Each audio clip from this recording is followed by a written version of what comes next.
गांधी प्रतिष्ठान में लोक कल्याण संकल्प पत्र का विमोचन किया है और साथ ही साथ कई बड़े ऐलान भी किए हैं।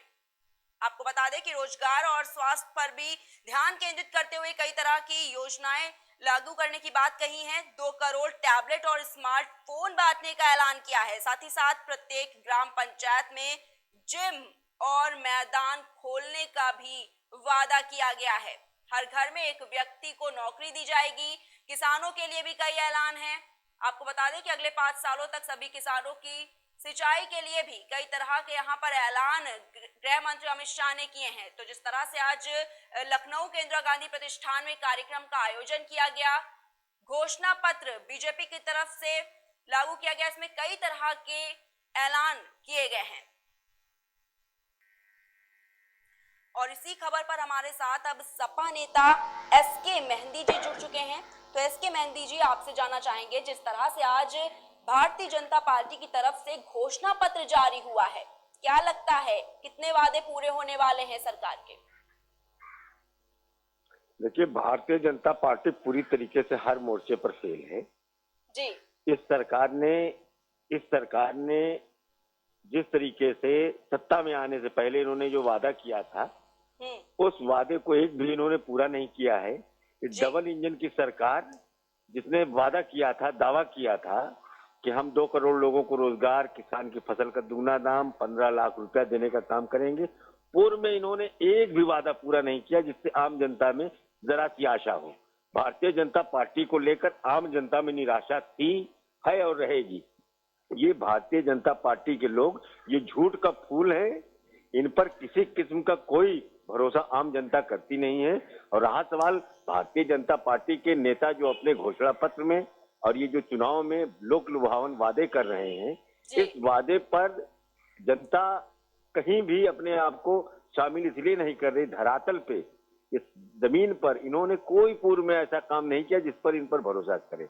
और दूसरी बात, एक बात मैं और बता देना चाहता हूँ, ये डबल इंजन की सरकार, ये कहते थे कि मेरी डबल इंजन की सरकार, डबल इंजन की सरकार अभी तक जो कुछ न कर पाई, ना जमीन पर कोई काम किया, ना कागज में किया, ना लोगों तक जन सुविधा पहुंचाने का काम किया, उससे हम क्या उम्मीद करें कि आने वाले कल में, जब सत्ता में आप थे, जब आपके हाथ में ताकत थी, आपके हाथ में पावर था, आपके हाथ में एडमिनिस्ट्रेशन था, तब जब आप कुछ न कर पाए, अब आप क्या करेंगे? ये भारतीय जनता पार्टी के लोग झूठ बोलने वाले लोग हैं।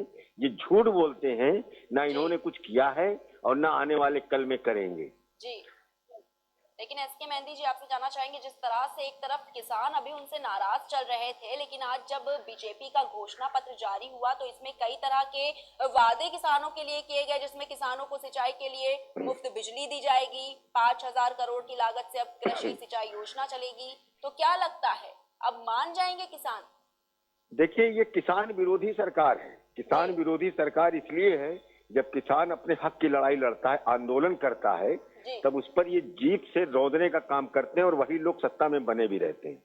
जब किसान आंदोलन करता है बॉर्डर पे, तो उनके लिए कील कांटे बिछाए जाते हैं, उनका रास्ता बंद किया जाता है। जब किसान अपने हक की बात करता है, अपनी आमदनी की बात करता है, तो उस पर पानी की बौछारें डाली जाती हैं और लाठियों से बेतहाशा उनको पीटा जाता है। ये भारतीय जनता पार्टी के लोग तो किसान विरोधी लोग हैं।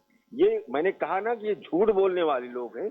ये झूठ इतना फर्निश्ड और इतना बेहतरीन तरीके से बोलते हैं कि इनके झूठ के झांसे में पूर्व में जनता आ चुकी है।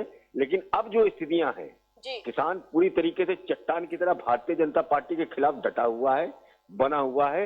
इस चुनाव में भारतीय जनता पार्टी को सबक सिखाने का काम करेगी। और दूसरी एक सबसे बड़ी बात यह है, भारतीय जनता पार्टी के खिलाफ जो किसानों ने वातावरण बनाया है, उसका पूरे उत्तर प्रदेश में हमको सीधा लाभ मिल रहा है। क्योंकि हम समाजवादी लोग, पूर्व में हमने बड़े पैमाने पर किसानों के लिए काम किया है, चाहे वो चौधरी चरण सिंह रहे हो, मुलायम सिंह यादव जी रहे हो, अखिलेश यादव जी रहे हो। किसान की बुनियादी दिक्कतों को समझकर उनको बेहतरीन तरीके से सुविधा देने का काम किया। आपको याद होगा, चौधरी चरण सिंह साहब किसान के बहुत बड़े नेता थे। उन्हीं के शिष्य माननीय मुलायम सिंह यादव जी जब 89 में मुख्यमंत्री बने तो किसानों का कर्जा माफ करने का काम किया। अखिलेश जी ने जिस तरीके से किसानों को सुविधा देने का काम किया। हम लोग तो काम करने वाले लोग हैं, हम लोग झूठ पर विश्वास नहीं रखते हैं। जिस तरीके से समाजवादी पार्टी की सरकार बनी उत्तर प्रदेश में, तो हमने छात्रों की बुनियादी दिक्कतों को समझते हुए उनको लैपटॉप देने का काम किया, जी महिलाओं को पेंशन देने का काम किया और न जाने कितनी क्रांतिकारी योजनाओं का संचालन किया। इतिहास साक्षी है, जितना समाजवादी लोगों ने आम जनता की बेहतरी के लिए काम किया, उतना आज तक आजाद भारत में किसी मुख्यमंत्री ने उतना काम नहीं किया जितना कि समाजवादी लोगों ने किया। हम उसी काम के नाम पर, उसी काम के बल पर हम चुनाव में जा रहे हैं। परिणाम ये है कि बड़े पैमाने पर जन समर्थन मिल रहा है और उसी जन समर्थन के बदौलत आने वाले दिनों में समाजवादी पार्टी एक मजबूत और ठोस सरकार बनाएगी, जिसमें आम जनता का भला होगा। जी एसके मेहंदी जी, जिस तरह से बीजेपी ने इसका नाम दिया है लोक कल्याण संकल्प पत्र, क्या लगता है कितना कल्याण होने वाला है जनता का? ये जहां तक लोक कल्याण की बात है ना, ये लोकतंत्र विरोधी लोग हैं जी, ये जनता विरोधी लोग हैं, ये संवैधानिक व्यवस्था में आस्था रखने वाले लोग नहीं हैं। ये भारत के संविधान को बाबा साहेब भीमराव अंबेडकर ने जो हमको संविधान दिया था, उस संविधान के खिलाफ ये लोग हैं। ये जनता का कितना भला कर पाएंगे, ये आने वाले कल में आप देखेंगी। और हम समाजवादियों का तो इतिहास रहा है कि जब सत्ता में होते हैं तो जन कल्याणकारी कार्य करते हैं और जब विपक्ष में होते हैं सरकार की गलत नीतियों के खिलाफ आंदोलन प्रदर्शन करते हैं। असली लोकतंत्र के पैरोकार तो हम लोग हैं, ये तो लोकतंत्र विरोधी लोग हैं। इन्होंने जिस तरीके से तानाशाही किया, चाहे वो उत्तर प्रदेश में, अब बताइए हमारे मुख्यमंत्री जी, उत्तर प्रदेश के मुख्यमंत्री योगी आदित्यनाथ जी, जो गंभीर धाराओं में वांछित थे।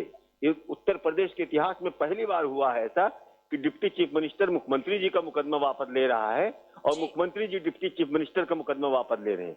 इनके पास न कोई कार्यक्रम है, न कोई एजेंडा है।